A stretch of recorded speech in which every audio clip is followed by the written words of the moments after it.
Hello everyone, how is it going? Now I want to discuss two W superstars. First will be Y2J. Now he came back at the Royal Rumble and that was a shocking return. I was so pumped up to see his return. I was marking out big time. Too bad I did not videotape it live. But it's what it is, what it is. He has a moment and a huge pop. And too bad he did not win it, the Rumble. If he did, that would be another feather in his cap, but it's okay. He was the first ever undisputed champion, tag team champion, multi-time Intercontinental champion, and so on. The list goes on and on and on with him. So right now, he's part of the Elimination Chamber match. I'm so glad, I'm so pumped up. You know, what happened this past Monday night, he qualified against a very, very great competitor, Daniel Bryan. I really enjoyed that match. Probably the best match of the night. But everyone has their own opinion. And hopefully Y2J and Daniel Bryan have another match in their future. Maybe at Mania or another pay-per-view. But when I heard the news, when Y2J qualified for the Elimination Chamber, I said yes, he had a great chance of winning it, because if The Rock could become WWE champion, why not Y2J? Now there's another reason we'll never become world champion, because he has a tour with his band and probably gonna drop the belt the next night on Raw or whatever. I mean, it could happen. Anything's possible in the WWE. Maybe WWE and Fozzy could make a little arrangements, and maybe Y2J could have a little short title run. You know, not really short, but I don't know. I like to see Y2J one more title run. You know what I'm saying? He deserves it. He's a future Hall of Famer, no doubt about it. I like him as a heel. I like him as a face. It does not really matter to me. Now, another theory is he wins the chamber, and 5 or 10 minutes later, it's just like a flashback. You guys remember what happened in New Year's Revolution 06 when Edge, the Hall of Famer, cashed in his money in the bank briefcase to McMahon. He I think he ran down, and then the chamber rises up, and John Cena was all busted open and all that good stuff, and very disgusting.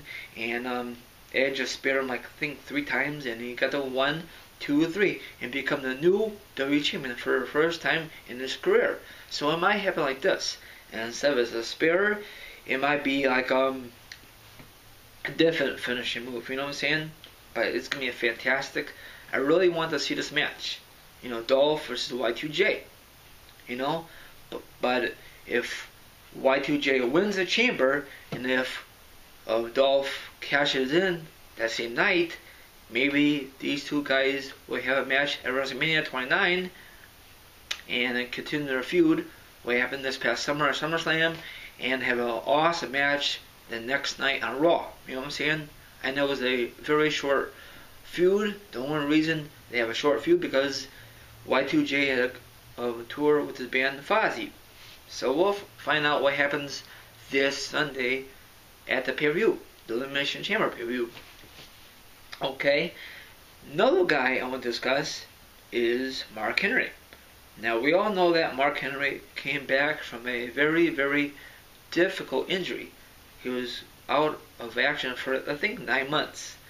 Now, Mark Henry was part of the Nation of Domination in all good stuff. How I thought he would never ever get to this point, the main event status, because he was an injury prone big time. He was. And I really thought that he was going to just dump his ass and he'd be on the street. Not really on the street, but I don't know, I can't really explain it. But I'm really glad he's the strongest man. I think how they say it. I'm not a big fan of the sexual chocolate gimmick. I know he wasn't either, but it's a paycheck is a paycheck. But when he came back recently, he just dominated the mid-carders and Randy Orton and all good stuff. Speaking of him and Orton, they got a feud again on SmackDown. Now, there's a video footage when he was on a radio talk show this past, I think, Tuesday. If you have not seen it, the link will be down there in the description box. Now, the reason I want to discuss about Mark Henry is actually the DJ asked him, do you deserve another title shot? Or will you get another title shot? Yeah, I think he should get another title shot down the road, maybe around Mania or after Mania. If he wins the Chamber, that'd be awesome, and then he could headline Mania for the first time.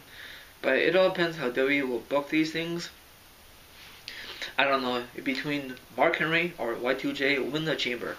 So we'll find out. Hopefully there's no screw job, like somebody comes out of nowhere, like that one time in 2010 at the Chamber was Shawn Michaels screwed Taker and Y2J become new world champion. I don't want that. I want a clean win and that's it. But WWE like to screw people in these kind of matches, and they build up the matches at Mania. You know what I'm saying? But we'll find out.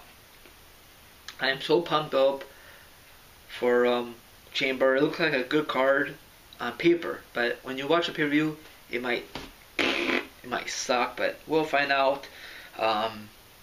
It's gonna be fantastic. This is the first time that The Rock's defended a belt in a long time, since probably the Edge era, you know, or something like that. Yeah, I think 01. I forgot when the last time he defended the belt. Very long time. But I'm not too sure if Punk's gonna beat The Rock. I'm not really too sure. I'm not gonna give you a prediction in this video. You guys gotta wait to my Elimination Chamber prediction video. So there's no sneak preview or nothing in this video. Zippo, zilch, sorry. But I like Y2J more than Mark Henry. Mark Henry is a beast, huge, you know. He does not goof around these days, you know. He's not secular chocolate, you know. That gimmick was from the past, you know. But I'm really glad Hall of Pain is back in business, and he's gonna kick ass, and hopefully kick ass into the springtime, into the summer, and maybe he'll headline SummerSlam if he does not headline Mania. But there's a lot of ifs and a lot of matchups, you know, a lot of rumors going around, and we'll find out. You know, speaking of rumors flowing around, a lot of people are kind of mad that Taker did not show up this past Monday night. He was in Nashville because backstage he was at the hockey game. You know, that doesn't mean nothing. You know, for my opinion about Taker, I'm just getting off key here. He just should hang it up. I totally agree with you, freaky yeah. You know, hang it up. You have nothing to prove anymore. You're a future Hall of Famer.